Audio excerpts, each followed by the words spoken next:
transitioning from your 9 to 5 to daycare owner is basically transitioning from an employee to an entrepreneur. And that is something that you definitely want to have a plan for. So in today's video, that is exactly what we are going to do. I am going to give you some things to think about if you're trying to transition from your 9 to 5 to a daycare owner.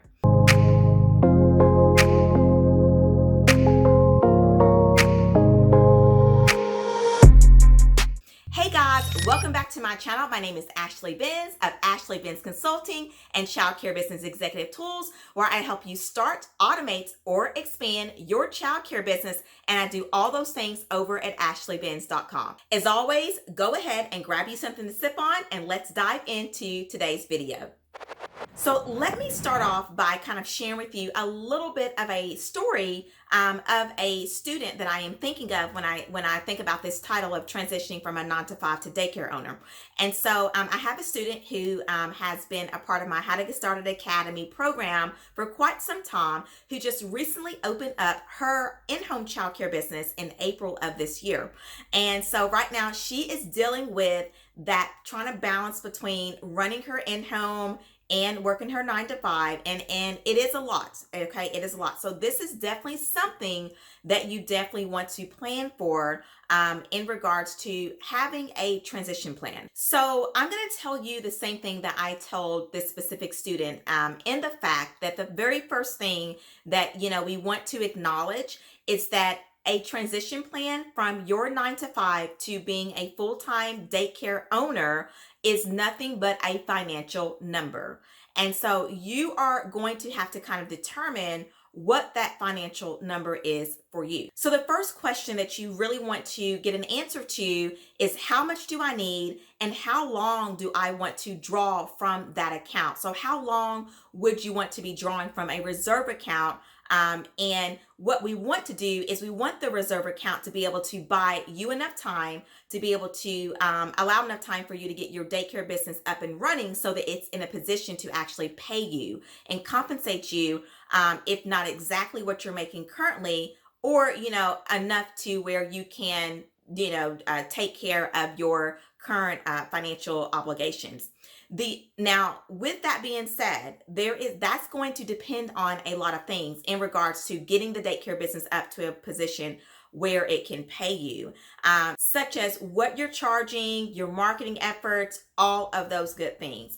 But definitely just, asking yourself the question, how much do I actually need in reserves? What do I need and how much of it do I need, and how much of it I would want to draw from that account? I'm not a big believer in having an entire account be depleted. So that would be the very first thing you kind of want to consider. The second thing is definitely evaluating insurance plans. Now, one popular plan that's very well known amongst us as self-employed people is the ACA Marketplace, which is also the Affordable Care Act.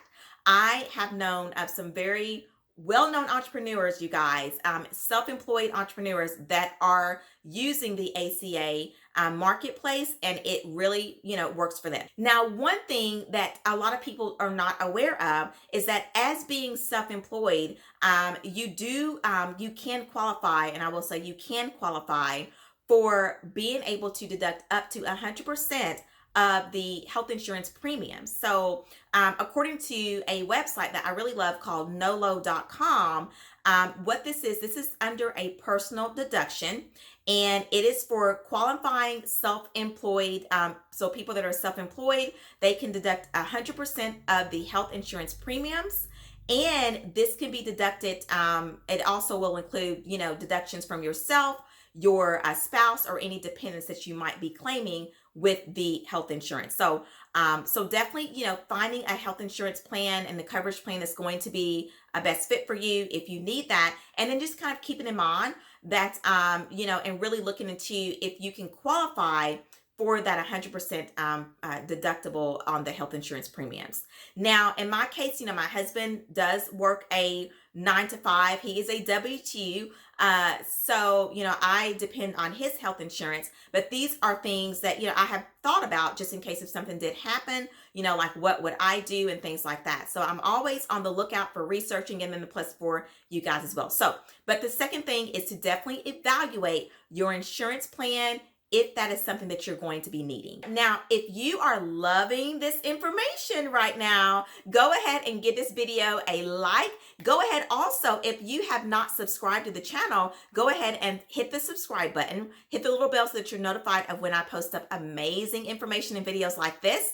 And yes, hitting that like button definitely just helps out this channel. So, all right, let's go into the third kind of question that you do want to consider when transitioning from your 9-to-5 to a daycare owner. So hiring a director might be a really good option for you as a part of your transition plan. So maybe some of the reserves that you're going to be putting aside might actually need to go towards hiring a on-site director so that while you're still, in your 9-to-5, it allows for the childcare business to be managed. And so basically what would happen here, what this would look like, is that you would just kind of be more the owner.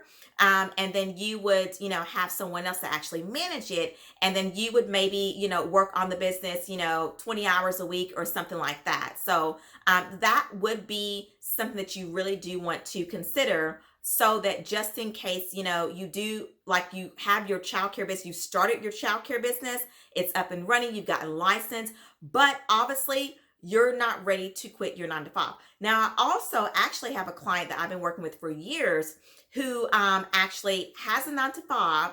She has one center, and now she's in the process of opening up her second location while she's running a 9-to-5. While she's working a 9-to-5. So I will tell you that it's very possible that you can do that. But what I am going to say, and if you have been around my channel, you already know where I'm getting ready to go with this. The best way to be able to orchestrate something like that is to ensure childcare business automation. Okay. So, and that is how my client that I've been working with for a while has been able to achieve that. Now, this leads us into the very fourth question that you do want to ask, which is a very, very important question, is how are you going to ensure profitability for your daycare business? Because at the end of the day, if your ultimate goal is to eventually be able to, turn in that 2-week notice with your employer and say, I am done up out of here, I'm going on my own, whatever the case is there, if that is the ultimate plan, then you definitely want to be able to know how to ensure that your daycare business is able to be profitable. Okay, so the very 4 things that you do want to consider when it does come to ensuring that profitability is, number 1, know your numbers. I stress that over and over and over and over again on this channel. Know your numbers, you guys, okay? The second thing is pick the right location. So that is one thing that I have been learning and learning more about as I work with my clients, is that if you pick the wrong location, you are going to struggle with profitability. So picking the right location is going to be key. Also, understanding, as I stated before, earlier in the video, how to market and how to manage. Okay, so if you know your numbers, if you pick the right location, if you know how to market your childcare business, you know how to manage it with what class? Automation. Then you should be fine with ensuring that profitability, so that we can have the childcare business making the money that it needs to, so that you can quit your 9-to-5 and transition from that. All right, so here is your next steps as we close out today's video. And the question is that I would love for you to meet me in the comments so we can continue the conversation, is what have you been doing with a transition plan? Is it something that you've been thinking about? Do you kind of have some things in place? What in today's video has kind of sparked some other ideas for you? Meet me in the comments. We'll continue the conversation down there. And also, if you want to kind of continue to dive a little bit deeper, there is going to be a video here about how to start a daycare business with no money. Also, check out the how to start a daycare playlist that's going to be somewhere up here as well. And I feel like that's going to be some really great videos for you to check out to continue kind of diving deeper into this. As always, you guys, look down in the description box. There is going to be the resource page where you can also dive a little bit deeper. And I've got loads of little free resources and things like that over at ashleybenz.com and Ashley Benz Consulting. So yeah, that is it. I am super excited for you. If you are transitioning from your 9 to 5, I'm going to tell you, you can do this, but let's have a plan and let's make it happen. So thank you so much for joining me, you guys, and I'll see you in the next one. Now, this leads us into the hang on, completely forgot. What is this for? Okay. If you're going to have a profitable, not a profitable location, here we go, scene. Okay. Oh my goodness, hang on.